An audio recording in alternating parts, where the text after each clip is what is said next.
So guys, what can you tell us about your characters? I play a foster kid named Verity. She is on the verge of turning 18, which means she is about to be kicked out of the system.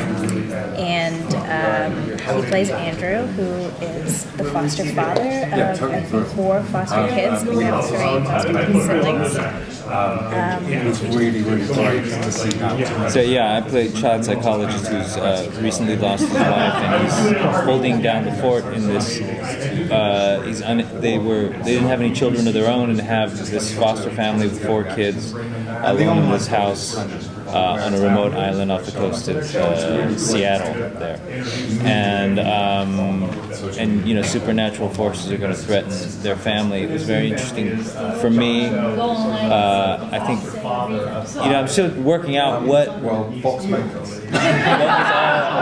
the things that were interesting to me about it. One of them was certainly bringing my own experience as a dad into a role for the first time, and there's something interesting, even more interesting, about a non-biological family and trying to keep them together than a biological family. So yeah, and the show and the attraction was also, this is a show that's already up and running, has got its own energy and has its own vocabulary set up, so it seemed like a very attractive situation. Were you a horror fan growing up? Were you as kind of skeptical as most people seem to be about whether The Exorcist would successfully translate to television? I just avoided the genre because I grew up in a religious household. The Exorcist is very, very taboo, and I haven't seen it yet. The movie, yeah. I'm going to go and see it now.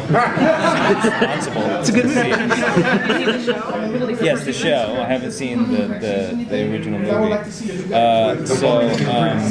But again, I still think it'll be weird for me, and I think that's part of the attraction, was examining that, because it has to, it's all tied into my feelings, to early memories and all that stuff, so I don't know.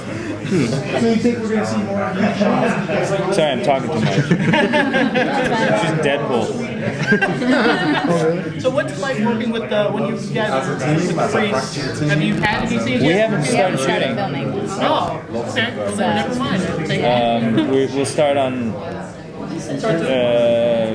next week, Monday. So it's all new. I understand the pickup was kind of late, so everything was fast and furious. And we recently joined, and it's all new. We just got one script and a sketch of what might happen, but I'm looking forward to seeing within those parameters what surprises they can come up with. Since you mentioned the D word, I have to follow up on that. If you had your choice in the matter, any wishes for where you'd like to see Teenage Warhead go next?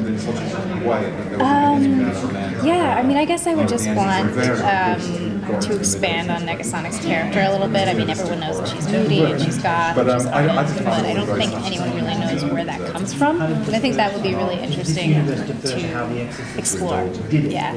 Boyfriend, would you like to see her get one of those as well? Yeah, that would be cool. Sure. John, in that vein, is there any rumblings or all that stuff? Has it what bugs? What creeps me out? Yeah, I don't know.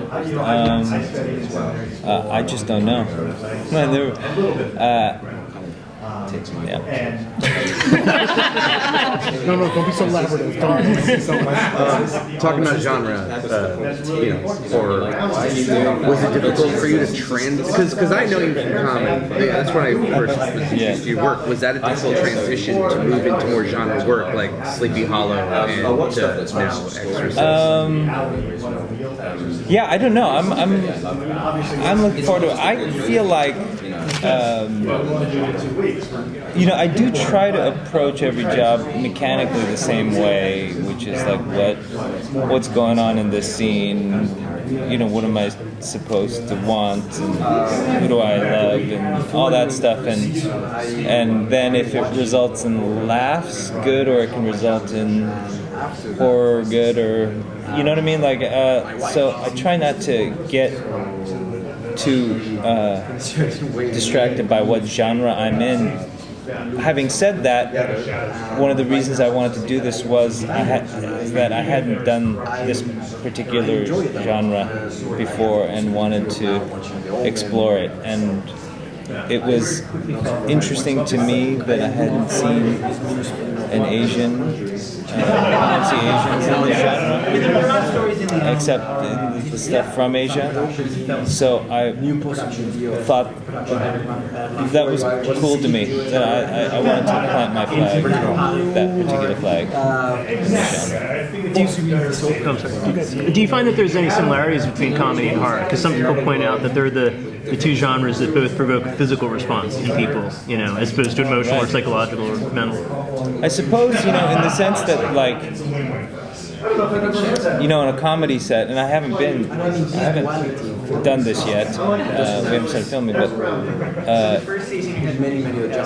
you know, in a drama, it'll be like, did it feel right? Did that feel true, or whatever? At the end of a scene, and you evaluate yourself that way, and at the end of a scene, was that funny? Was that funny? Can it be funnier? Can it be funnier? It doesn't. So you're not evaluating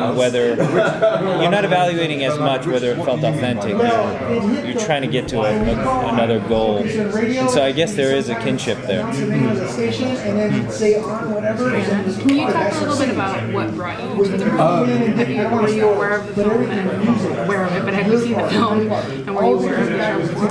Yeah, so when I was growing up, I was super into scary movies. I loved horror and slasher films, and my friends and I would sit around and have movie nights. I think my best friend showed me the original Exorcist film when I was in junior high. Too early.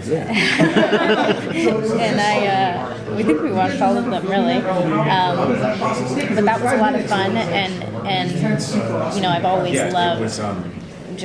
loved being scared and like the challenge. I love when movies, I like to see if movies can scare me, you know, that was like one of my favorite things.